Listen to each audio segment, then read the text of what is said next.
Good morning friends, welcome to all of you in our YouTube channel. तो दोस्तों आज हम बात करने वाले हैं बल्क मेथड के बारे में। इसके आगे की वीडियो में हमने बात की थी कि पेडिग्री मेथड के बारे में। ये दोनों मेथड है, bulk method and pedigree method. वो किसके लिए यूज होती है कि हैंडलिंग दी सेग्रीगेटिंग जनरेशन। हमने पिछले वीडियो में यानी कि पार्ट 3 और पार्ट 4 में बात की थी मास सिलेक्शन और प्योर लाइन सिलेक्शन के बारे में। ये दोनों मेथड है वो सेग्रीगेशन जनरेशन को हैंडलिंग के लिए यूज नहीं होती। लेकिन हैंडलिंग दी सेग्रीगेटिंग जनरेशन हम कौन कौन सी मेथड यूज करते हैं? एक है पेडिग्री मेथड, दूसरी है बल्क मेथड एंड तीसरी है बैकक्रॉस मेथड। इन तीन मेथड का हम यूज करते हैं for handling the segregating generation, for handling the F2 generation and their subsequent generation. तो दोस्तों आज हम बात करेंगे सिंपली बल्क मेथड के बारे में कि बल्क मेथड है क्या और बल्क मेथड से हम कैसे वैरायटी डेवलप करते हैं। तो सबसे पहले दोस्तों बल्क मेथड को किसने दिया था कि नेल्सन एंड एहल ने बल्क मेथड को एक्सप्लेन किया था। अब ये जो बल्क मेथड है उसको हम कहेंगे कि मास मेथड भी कह सकते हैं। अब ये बल्क मेथड को हम क्या बोलते हैं कि मास मेथड, और हम बोलते हैं कि पॉपुलेशन मेथड। ये बल्क मेथड के और दो नाम है कि मास मेथड और पॉपुलेशन मेथड। ये आपको दोस्तों याद रखने हैं। अब दोस्तों देखते हैं कि बल्क मेथड की प्रोसीजर क्या है। What is the procedure of bulk method? कि सबसे पहले हमने जो पेडिग्री मेथड में क्रॉस किए थे, दो पेरेंट के क्रॉस करने, यहाँ पे सेम है कि दो पेरेंट के P1 और P2 दो पेरेंट के क्रॉस करने हैं। यहाँ पे हमने किया P1 और P2 दोनों का क्रॉस किया और क्या मिला हमें कि F1 जनरेशन मिली। अब दोस्तों बात यह है कि ये पेरेंट है जब P1 एंड P2 दोनों पेरेंट का सिलेक्शन कैसे करना है। कि ये पेरेंट का सिलेक्शन हमें कैसे करना होता है कि डिपेंडिंग ऑन ब्रीडिंग ऑब्जेक्टिव, कि हमारा ब्रीडिंग ऑब्जेक्टिव क्या है उसके ऊपर डिपेंड करेगा कि हमारा पेरेंट कैसे होंगे। हमारा ब्रीडिंग ऑब्जेक्टिव है कि हाई यील्डिंग वैरायटी, कि हमें हाई यील्डिंग वैरायटी डेवलप करनी है। तो हमें क्या करना पड़ेगा कि एक पेरेंट ऐसा होना चाहिए कि जो हाई यील्डिंग हो, कि एक पेरेंट ऐसा है कि लो यील्डिंग है और दूसरा पेरेंट ऐसा है कि हाई यील्डिंग है। हम दोनों का क्रॉस करेंगे, बाद में बल्क करते रहेंगे और हमें वैरायटी डेवलप करेंगे कि हाई यील्डिंग वैरायटी डेवलप करेंगे। दूसरा ऑब्जेक्टिव हमारा ये है कि डिजीज रेजिस्टेंट, कि हमें डिजीज रेजिस्टेंट वैरायटी डेवलप करनी है। तो उसमें से एक पेरेंट क्या होना चाहिए कि डिजीज रेजिस्टेंट होना चाहिए। तो डिपेंडिंग करता है कि हमें कैसे पेरेंट सिलेक्ट करने हैं, वो डिपेंड कैसे करता है कि ब्रीडिंग ऑब्जेक्टिव, कि हमारा ब्रीडिंग ऑब्जेक्टिव क्या है उसके ऊपर डिपेंड करता है कि हमारे पेरेंट कैसे होंगे। तो सबसे पहले हमने क्या किया कि दो पेरेंट का क्रॉस किया, P1 एंड P2 का क्रॉस किया, तो हमें क्या मिलेगा कि F1 जनरेशन मिलेगी, यानी कि फर्स्ट फिलियल जनरेशन मिलेगी। हम इस F1 प्लांट को क्या करेंगे कि स्पेस प्लांट करेंगे। स्पेस प्लांट करेंगे किसके लिए स्पेस प्लांट करेंगे? कि हमें F2 में ज्यादा से ज्यादा सीड मिल जाए, F2 में ज्यादा से ज्यादा सीड मिल जाए सीड ग्रोन करने के लिए। इसलिए हम इस F1 प्लांट को क्या करेंगे कि स्पेस प्लांट करेंगे। बाद में F1 जनरेशन का सेल्फिंग करेंगे तो हमें क्या मिलेगा कि F2 मिलेगी। अब इस F2 प्लांट को हम कॉमर्शियल सीड रेट में ग्रोन करेंगे। यही बात है कि पेडिग्री मेथड और बल्क मेथड के डिफरेंस के बारे में। क्योंकि पेडिग्री मेथड में हम क्या करते थे कि पेडिग्री मेथड में ये करते थे कि F2 प्लांट को भी स्पेस प्लांट करते थे, क्योंकि F3 में बाद में क्या करने वाले थे हम इंडिविजुअल प्लांट सिलेक्ट करने वाले थे। लेकिन यहाँ पे क्या करने वाले हैं कि कॉमर्शियल सीड रेट पे ही हम F2 पॉपुलेशन को ग्रो करेंगे। बाद में क्या करेंगे कि F2 पॉपुलेशन को पूरा की पूरी हार्वेस्ट कर लेंगे। ये सभी सारे प्लांट हैं, ये सारे प्लांट हम क्या कर लेंगे कि हार्वेस्ट कर लेंगे और बल्क कर लेंगे। बाद में नई पॉपुलेशन ग्रो करेंगे कि F3, उसको भी हार्वेस्ट कर लेंगे और बल्क कर लेंगे। सब्सिक्वेंट जनरेशन यानी कि F3, F4, F5, F6 and F7 generation में हम क्या करेंगे कि सभी प्लांट हार्वेस्ट कर लेंगे और उसको बल्क कर देंगे। ये सारी जनरेशन में हम क्या करेंगे कि सभी प्लांट हार्वेस्ट कर लेंगे और बल्क कर देंगे। यहाँ पे कोई प्रकार का आर्टिफिशियल सिलेक्शन नहीं करने वाले। हम यहाँ पे प्योरली नेचर पे छोड़ देंगे कि यहाँ पे प्योरली नेचुरल सिलेक्शन होगा। बाद में क्या होता है कि यहाँ पे F7 जनरेशन में जो हमने प्लांट ग्रो बल्क किए थे हम उसको ग्रोन करेंगे F7 जनरेशन के लिए। बाद में यहां से इंडिविजुअल प्लांट प्रोजनी को हार्वेस्ट करेंगे। यहाँ पे क्या है कि IPP individual plant progeny. F8 generation में हम क्या करेंगे कि इंडिविजुअल प्लांट प्रोजनी ग्रोन करेंगे। F7 जनरेशन में जो सुपीरियर प्लांट आए, F6 जनरेशन के बाद F7 जनरेशन हम ग्रो करेंगे। बाद में जो सुपीरियर प्लांट आए उसको हम इंडिविजुअली हार्वेस्ट कर देंगे कि ये प्लांट सुपीरियर आया तो हम इसको इंडिविजुअली यहाँ पे हार्वेस्ट कर देंगे। ये प्लांट सुपीरियर आए तो हम इंडिविजुअली यहाँ पे इसको हार्वेस्ट कर देंगे। और जो प्लांट इंफीरियर है, कि जो प्लांट हमें सिलेक्ट नहीं करना है, उसको हम क्या कर देंगे कि रिजेक्ट कर देंगे। यहां से आर्टिफिशियल सिलेक्शन शुरू हो गया कि हम जो सुपीरियर प्लांट लगते हैं वो क्या करते हैं कि सिलेक्ट करते हैं, और जो प्लांट हमें इंफीरियर लगता है, कि जो प्लांट हमें सिलेक्ट नहीं करना है, उसको हम क्या कर देंगे कि रिजेक्ट कर देंगे। बाद में जनरेशन आती है F8 जनरेशन। F8 जनरेशन में क्या करना है कि इंडिविजुअल प्लांट प्रोजेनी ग्रोन करनी है, जहां से हमने F7 प्लांट से सिलेक्ट किए, F7 में से सिलेक्ट किए इंडिविजुअल प्लांट प्रोजेनी ग्रोन करनी है। उसमें से जो सुपीरियर वैरायटी लगे, इसमें से जो सुपीरियर प्लांट लगे, बाद में हम उसका क्या करेंगे कि PYT करेंगे। बाद में उसका क्या करेंगे कि PYT करेंगे। PYT means preliminary yield trial. अब ये PYT को हम क्या बोलते हैं कि स्टेशन ट्रायल भी बोल सकते हैं, कि जो रिसर्च स्टेशन में हमने जो वैरायटी डेवलप की, वहां पे उसकी चेक वैरायटी से हम उसका कंपैरिजन करेंगे, और जो ये प्लांट प्रोजेनी और जो ये प्लांट है उसकी चेक वैरायटी से ज्यादा अच्छा हो, कि सुपीरियर हो, उसको हम आगे ले जाएंगे कि मल्टी लोकेशन ट्रायल में। ये हुआ स्टेशन ट्रायल। बाद में होता है multi location trial. Multi location trial में डिफरेंट एग्रो क्लाइमेटिक जोन की जो सुपीरियर वैरायटी है, कि जो सुपीरियर चेक वैरायटी है, उसके साथ हम उसका कंपैरिजन करेंगे। ये मल्टी लोकेशन ट्रायल जनरली 2 से 3 साल तक चलता है। यहाँ पे मल्टी लोकेशन ट्रायल की जो सुपीरियर वैरायटी है हम उसके साथ उसका कंपैरिजन करेंगे। बाद में जो मल्टी लोकेशन ट्रायल में जो सुपीरियर वैरायटी आई, हम उसका सीड दे देंगे, उसका ब्रीडर सीड दे देंगे NSC वालों को, यानी कि नेशनल सीड कॉर्पोरेशन वालों को हम उसका सीड दे देंगे कि आगे फाउंडेशन सीड बनाए, बाद में सर्टिफाइड सीड बनाए, और उसका मल्टीप्लिकेशन करके डिस्ट्रीब्यूशन टू दी फार्मर। तो ये पूरा फंडा था कि बल्क मेथड से हम कैसे वैरायटी डेवलप करते हैं। सिंपली फंडा है कि F1 जनरेशन है, बाद में उसकी F2 जनरेशन, और बाद में हम उसका क्या करते गए कि बल्क करते गए। लेकिन पेडिग्री मेथड में हम क्या करते थे, यहाँ पे F2 जनरेशन आई, F2 जनरेशन के बाद हम यहाँ पे इंडिविजुअल प्लांट प्रोजेनी ग्रोन करते थे, इंडिविजुअल प्लांट प्रोजेनी ग्रोन करते थे। बाद में F4 में भी इंडिविजुअल प्लांट प्रोजेनी ग्रोन की, और सभी प्लांट प्रोजेनी स्पेस प्लांट करते थे। बाद में मल्टी रो में प्रोजेनी ग्रोन करते थे, और बाद में PYT और मल्टी लोकेशन ट्रायल। ये पूरा डिफरेंस है कि बल्क मेथड और पेडिग्री मेथड के बारे में। तो ये पूरी हमने बात की कि representation on chart of the bulk method, कि बल्क मेथड से कैसे वैरायटी डेवलप करते हैं। तो आगे हम बात करते हैं कि बल्क मेथड की एप्लीकेशन क्या है, कि हमने वैरायटी तो डेवलप कर दी, लेकिन उसकी एप्लीकेशन क्या है इस मेथड की, बल्क मेथड की। तो दोस्तों सबसे पहले जो एप्लीकेशन है वो application in depend on the duration of the bulk, कि आप कितनी ड्यूरेशन में बल्क कर रहे हो। Based on the duration there is a two type, one is a short term bulk and one is a long term bulk. कि दो type है बल्किंग पीरियड के, कि कितने ईयर हम बल्क कर रहे हैं। एक है शॉर्ट टर्म बल्क और एक है long term bulk. Generally short term bulk में क्या होता है कि up to 6 to 7 generation, 6 to 7 generation में हम क्या करते हैं कि बल्क करते हैं, और लॉन्ग टर्म बल्क में क्या करते हैं कि अप टू 20 और 30 जनरेशन तक हम क्या करते हैं कि बल्क कर ले। अप टू 20 to 30 जनरेशन में हम क्या करते हैं कि बल्क कर रहे हैं। बेस्ड ऑन दिस उसकी एप्लीकेशन है। तो सबसे पहली एप्लीकेशन हम देखते हैं कि isolation of homozygous line.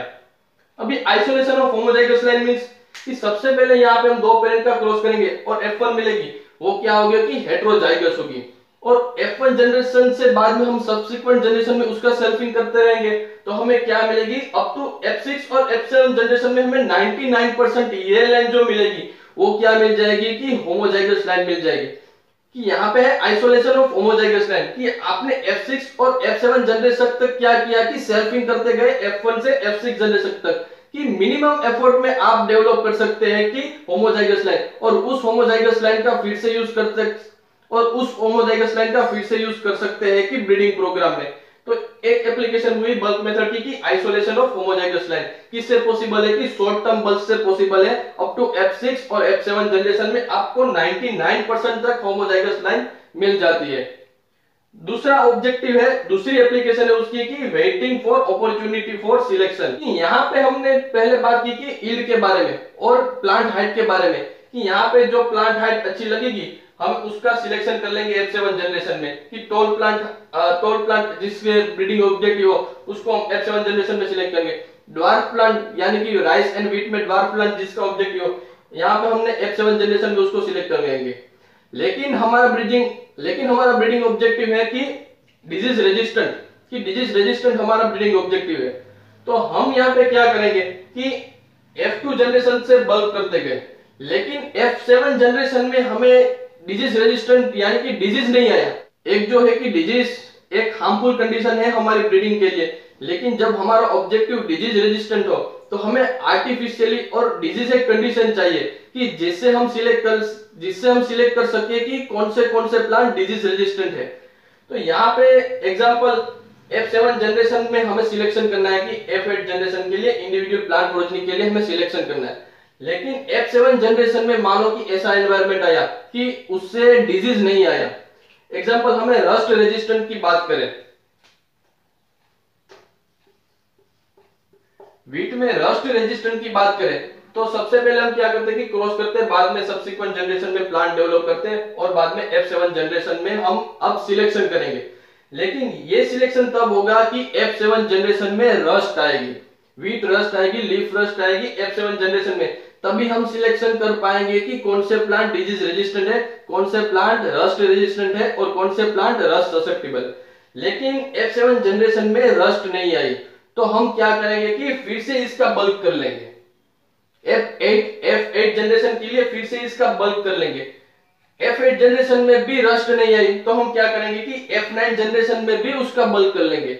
Subsequent generation में हम उसका बल्क करते जाएंगे और जिस ईयर में हमें जो रस्ट का एनवायरनमेंट मिल जाएगा कि रस्ट आ गई इस साल में, तो हम उसको क्या करेंगे कि उसके बाद हम उसके रस्ट रेजिस्टेंट प्लांट सिलेक्ट करेंगे और बाद में हम क्या करेंगे कि इंडिविजुअल प्लांट प्रोजेनी ग्रोन करेंगे।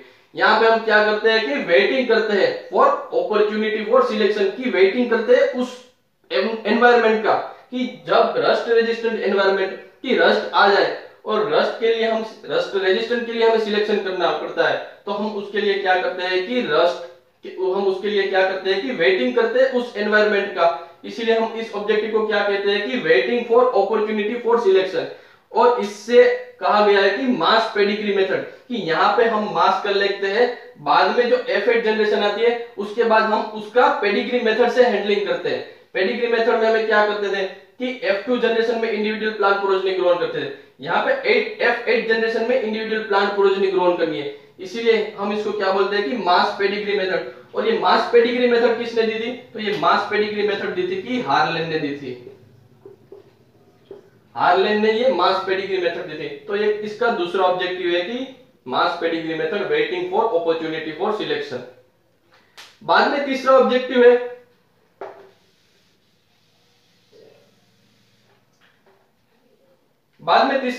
है कि अपॉर्चुनिटी फॉर नेचुरल सिलेक्शन, कि यहाँ पे हम क्या करते थे कि नेचुरल सिलेक्शन पूरी की पूरी नेचर पे छोड़ देते हैं इस बल्क मेथड में। लेकिन पेडिग्री मेथड में क्या करते हैं कि F2 एंड सब्सिक्वेंट जनरेशन में हम उसके क्या करते थे कि इंडिविजुअल प्लांट प्रोजेनी ग्रोन करते थे, कि इंडिविजुअल प्लांट प्रोजेनी ग्रोन करते, इसीलिए इसमें क्या होता है कि आर्टिफिशियल सिलेक्शन करते थे। यही एक डीमेरिट है कि पेडिग्री मेथड का, कि यहाँ पे क्या होता है कि दो पेयर का क्रॉस करते हैं तो हमें F1 में क्या मिलती है कि हेटेरोजाइगोसिटी मिलती है। बाद में हम F2 में इंडिविजुअल प्लांट सिलेक्ट करेंगे, क्या होगा कि सेल्फिंग भी करते रहेंगे और आर्टिफिशियल सिलेक्शन भी करते रहेंगे। इसीलिए क्या होगा कि एक तरफ इनब्रीडिंग भी हो रहा है और एक तरफ आप क्या कर रहे हैं कि आर्टिफिशियल सिलेक्शन भी कर रहे हैं। लेकिन यहाँ पे बल्क मेथड में क्या करें कि पूरा का पूरा हम क्या कर लेंगे कि बल्क कर लेंगे और नेचुरल सिलेक्शन नेचर पे छोड़ देंगे, नेचर को जो चाहिए वो सिलेक्ट करेगा। बाद में F8 जनरेशन में क्या करते हैं कि आर्टिफिशियल सिलेक्शन करते हैं। बेस्ड ऑन दिस की क्या है कि अपॉर्चुनिटी फॉर नेचुरल सिलेक्शन। अब ये अपॉर्चुनिटी फॉर नेचुरल सिलेक्शन ये डिपेंड करेगा कि आप कितने टाइम में बल्क कर रहे हो, based on the long term bulk और शॉर्ट टर्म बल्क। तो शॉर्ट टर्म बल्क में क्या होता है कि शॉर्ट टर्म बल्क में हम F6 और F7 जनरेशन तक बल्क करते हैं कि नेचुरल सिलेक्शन को तक छोड़ देते हैं। लेकिन F7 जनरेशन तक क्या होता है कि 99% होमोजाइगोसिटी आ जाती है और कुछ प्लांट ऐसे भी हो गए कि वो हेटेरोजाइगस हो गए। लेकिन जो नेचुरल सिलेक्शन है वो इतना अच्छा इफेक्टिव नहीं होता कि हेटेरोजाइगोसिटी के ऊपर। इसके लिए हमें क्या करना पड़ेगा कि लॉन्ग टर्म बल्क में जाना पड़ेगा, up to F20 to F30 generation तक हमें बल्क करना पड़ेगा। ये सारी जनरेशन तक हमें क्या करना पड़ेगा कि बल्क करना पड़ेगा। अप टू 20 और 30 ईयर तक हमें बल्क करना पड़ेगा। इसीलिए हम ये जो नेचुरल सिलेक्शन है, नेचुरल सिलेक्शन का एडवांटेज तभी ले सकते हैं कि जब हमारी पॉपुलेशन पूरी होमोजाइगस हो गई हो। और ये लॉन्ग टर्म बल्क करने से क्या होगा कि पूरे प्लांट क्या हो जाएंगे कि होमोजाइगस हो जाएंगे। कि पूरे प्लांट होमोजाइगस हो जाएंगे तो क्या होगा कि वो नेचर में फेवर होंगे, कि नेचर फेवर करेगा कि कौन से प्लांट अच्छे हैं और कौन से प्लांट सुपीरियर नहीं है। अब नेचर फेवर करेगा तो वो क्या फेवर करेगा कि हाई यील्डिंग जीनोटाइप फेवर करेगा। इसीलिए जो नेचुरल सिलेक्शन होता है उसमें हाई यील्डिंग जीनोटाइप फेवर होते हैं और जो एलिमिनेट हो जाते हैं वो अनडिजायरेबल प्लांट क्या हो जाते हैं कि एलिमिनेट हो जाते हैं। तो नेचुरल सिलेक्शन में क्या होता है कि उसके जीनोटाइप में जेनेटिक कॉन्स्टिट्यूशन यानी कि जेनेटिक कंपोजिशन चेंज हो जाएगा। हम लॉन्ग टर्म बल्क करते रहेंगे, इसीलिए वो वेराइटी अब होमोजाइगस हो गई। और वो वेराइटी होमोजाइगस हो गई तो नेचर क्या फेवर करेगा कि हाई यील्डिंग जीनोटाइप को वो सिलेक्ट करेगा और जो अनडिजायरेबल प्लांट है उसको एलिमिनेट कर देगा। इसीलिए क्या हुआ कि एक इवोल्यूशन हुआ, एक जेनेटिक चेंज हुआ। इसीलिए हम इस मेथड बल्क मेथड को क्या बोलते हैं कि इवोल्यूशनरी मेथड ऑफ ब्रीडिंग भी बोल सकते हैं। ये बल्क मेथड का दूसरा नाम है इवोल्यूशनरी मेथड ऑफ ब्रीडिंग। अब ये इवोल्यूशनरी मेथड ऑफ ब्रीडिंग किसने दिया था कि इवोल्यूशनरी मेथड ऑफ ब्रीडिंग दिया था सुनेनसन ने। सुनेनसन ने क्या दिया था कि इवोल्यूशनरी मेथड ऑफ ब्रीडिंग दिया था बल्क मेथड को। तो बल्क मेथड के कितने नाम हुए कि एक नाम हुआ कि मास मेथड, इसको मास मेथड भी कहा जाता है। इसका एक नाम हुआ कि पॉपुलेशन मेथड, इसको पॉपुलेशन मेथड भी कहा जाता है। बाद में हार्लेन ने दिया था कि मास पेडिग्री मेथड, इसको मास पेडिग्री मेथड भी कहा जाता है। और लास्ट में सुनेनसन ने दिया कि इवोल्यूशनरी मेथड ऑफ ब्रीडिंग। कि ये चार नाम है, आपको याद रखने हैं कि बल्क मेथड के ये चार नाम है। तो दोस्तों ये हमने बात की पूरी एप्लीकेशन के बारे में। अब दोस्तों देखते हैं कि बल्क मेथड का मॉडिफिकेशन क्या है। अब हम बात करते हैं कि मॉडिफिकेशन ऑफ बल्क मेथड, कि बल्क मेथड के कौन कौन से मॉडिफिकेशन है। कि दो मॉडिफिकेशन किए हैं बल्क मेथड में। एक है उसका ही नाम है कि मॉडिफिकेशन ऑफ बल्क मेथड और एक नाम है कि सिलेक्टेड बल्क मेथड। कि मॉडिफिकेशन ऑफ बल्क मेथड, पहली मेथड में क्या है कि यहाँ पे F5 जनरेशन में आपको इंडिविजुअल प्लांट प्रोजेनी ग्रोन करनी है। यहाँ पे हम क्या करते हैं कि F8 जनरेशन में इंडिविजुअल प्लांट प्रोजेनी ग्रोन करते थे। यहाँ पे आपको क्या करना है कि F5 जनरेशन में individual plant progeny IPP grown करनी है। दूसरा है कि सिलेक्टेड बल्क मेथड, कि सिलेक्टेड बल्क मेथड में क्या करना है कि आपको F7 जनरेशन में IPP progeny individual plant progeny grown करनी है। यहाँ पे F7 जनरेशन में आप इंडिविजुअल प्लांट प्रोजेनी ग्रोन करते हैं। यहाँ ये दोनों मॉडिफिकेशन है, modification of bulk method F5 generation में और एक है selected bulk method F7 generation में। तो ये पूरी बात की हमने बल्क मेथड के बारे में। अब दोस्तों देखते हैं कि बल्क मेथड के कौन कौन से मेरिट है। तो पहला मेरिट है कि बल्क मेथड है जो क्या है कि टेक्निक एक सिंपल एंड इनएक्सपेंसिव टेक्निक है। सिंपल हम बल्क मेथड में क्या करते हैं, F2 जनरेशन से सारा बल्क कर लेंगे और F8 जनरेशन में इंडिविजुअल प्लांट प्रोजेनी ग्रोन कर देंगे। तो एक सिंपल एंड इनएक्सपेंसिव टेक्निक है, यहाँ पे कोई ज्यादा एफर्ट नहीं करना है। लेकिन पेडिग्री मेथड में क्या करना है, पेडिग्री मेथड में हम क्या करते थे कि F3 जनरेशन से हम इंडिविजुअल प्लांट प्रोजेनी ग्रोन करते थे, आर्टिफिशियल सिलेक्शन करते थे, सभी प्रोजेनियों का आर्टिफिशियल सिलेक्शन करते थे। इसीलिए उस मेथड में ब्रीडर को ज्यादा से ज्यादा प्रोजेनी हैंडल करनी पड़ती थी। बल्क मेथड में एक और ऑब्जेक्टिव है कि इसमें artificial selection and natural selection दोनों का रोल रहता है। आर्टिफिशियल सिलेक्शन हम कब करते हैं कि F8 जनरेशन में आगे जो हम इंडिविजुअल प्लांट प्रोजेनी ग्रोन करते हैं तो हम क्या करते हैं कि सुपीरियर प्रोजेनी है उसको सिलेक्ट कर लेंगे, बाद में जो इंफीरियर प्रोजेनी है उसको रिजेक्ट कर देंगे। और नेचुरल सिलेक्शन F2 से F6 जनरेशन तक हम क्या करते हैं कि नेचुरल सिलेक्शन करते हैं कि नेचर को जो फेवरेबल होगा वो सिलेक्ट करेगा, बाद में हम उसका आर्टिफिशियल सिलेक्शन करते हैं। कि दोनों सिलेक्शन का रोल है यहाँ पे, आर्टिफिशियल सिलेक्शन का और नेचुरल सिलेक्शन का। लेकिन पेडिग्री मेथड में क्या था कि ओनली उसमें आर्टिफिशियल सिलेक्शन का ही रोल था कि उसमें हम क्या करते थे कि सब्सिक्वेंट जनरेशन में इंडिविजुअल प्लांट प्रोजेनी ही ग्रोन करते थे। इसीलिए पेडिग्री मेथड में क्या था कि F2 जनरेशन में जो हेटेरोजाइगस प्लांट है हम उसका सेल्फिंग करते रहेंगे और इनब्रीडिंग होता रहेगा। लेकिन यहाँ पे क्या है कि F2 जनरेशन से हमने क्या कर दिया कि बल्क कर दिया। इसीलिए ये उसका मेरिट है कि artificial selection and natural selection हम बल्क मेथड में करते हैं। बाद में क्या है कि बल्क मेथड में नो पेडिग्री रिकॉर्ड, कि बल्क मेथड में पेडिग्री रिकॉर्ड नहीं रखना पड़ता। लेकिन जो पेडिग्री मेथड में क्या करना पड़ता था कि इंडिविजुअल प्लांट प्रोजेनी का पेडिग्री रिकॉर्ड करना पड़ता था। ये एक बड़ा डिसएडवांटेज है पेडिग्री मेथड का। और लास्ट एडवांटेज है बल्क मेथड का कि ये मेथड हम स्मॉलर ग्रेन क्रॉप के लिए यूज करते हैं कि हम जो प्लांट स्मॉलर ग्रेन क्रॉप है कि हमें वहां से F2 जनरेशन में सब्सिक्वेंट जनरेशन में इंडिविजुअल प्लांट प्रोजेनी ग्रोथ में कम से कम सीड मिलते हैं, तो हम उसको क्या कर लेंगे कि सब्सिक्वेंट जनरेशन में बल्क कर लेंगे और F8 जनरेशन में उसका क्या करेंगे कि इंडिविजुअल प्लांट प्रोजेनी ग्रोथ करें। तो ये कुछ मेरिट्स है बल्क मेथड के। तो कुछ मेरिट है तो उसके कुछ डीमेरिट्स भी है। तो क्या कौन कौन से डीमेरिट है? तो एक डीमेरिट है कि उसमें लॉन्ग टाइम लगता है वैरायटी डेवलप करने में। यहाँ पे हमने देखा कि नेचुरल सिलेक्शन में हम जाते हैं बल्क मेथड में, तो हमें कितनी जनरेशन लगती है कि 20 से 30 जनरेशन तक हम बल्क करते हैं, इसीलिए हम लॉन्ग टाइम लगता है then the pedigree method for the development of variety. तो ये बहुत ही बड़ा डिसएडवांटेज है बल्क मेथड का। बाद में कि large number of progeny handle करनी पड़ती है। यहाँ पे हमने क्या किया थी, F2 जनरेशन ली थी, बाद में उसका बल्क कर दिया। यहाँ पे कोई सिलेक्शन नहीं करना है, बल्क करते ही जाना है। तो यहाँ पे सब्सिक्वेंट जनरेशन में क्या होगा कि large number of progeny breeder को हैंडल करनी पड़ेगी। यहाँ पे तो हमने F7 जनरेशन तक ही बल्क किया, लेकिन आप यहाँ पे F20 और F30 जनरेशन तक बल्क करोगे तो बहुत ही लार्ज प्रोजेनी ब्रीडर को हैंडल करनी पड़ेगी। और तीसरा डिसएडवांटेज है कि नेचुरल सिलेक्शन कभी कभार क्या होता है कि against the agronomical desirable type की अगेंस्ट होता है कि नेचर क्या फेवर करेगा कि लो यील्डिंग फेवर करेगा, लेकिन हमें क्या चाहिए कि हाई यील्डिंग वैरायटी चाहिए। तो नेचुरल सिलेक्शन और आर्टिफिशियल सिलेक्शन की नेचुरल सिलेक्शन क्या करेगा कि अगेंस्ट दी हमारे एग्रोनॉमिकल डिजायरेबल कैरेक्टर के अगेंस्ट होगा। तो ये एक बहुत बड़ा डिसएडवांटेज है कि बल्क मेथड में कि जब हम नेचुरल सिलेक्शन करेंगे तो ऐसा नहीं है कि हमें एग्रोनॉमिकल डिजायरेबल टाइप ही मिलेगा, कभी कभार क्या होता है कि it's against the agronomical desirable type. तो ये कुछ डिसएडवांटेज है बल्क मेथड के। और यहाँ से जो वैरायटी डेवलप होती है, कुछ अचीवमेंट है, most of the achievement barley crop में आपको देखने को मिलेंगे कि बल्क मेथड से बार्ली क्रॉप में ज्यादा से ज्यादा वैरायटी डेवलप हुई है। हमारे इंडिया में एक वैरायटी डेवलप हुई है ब्रासिका जुनसिया की, मस्टर्ड की एक वैरायटी डेवलप हुई है, उसका नाम है नरेंद्र राय।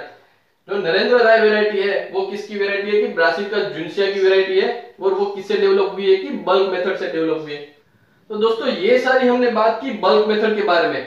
तो अगले वीडियो में हम बात करेंगे एक बल्क मेथड का मॉडिफिकेशन है सिंगल सीड डिसेंट मेथड यानी कि SSD मेथड।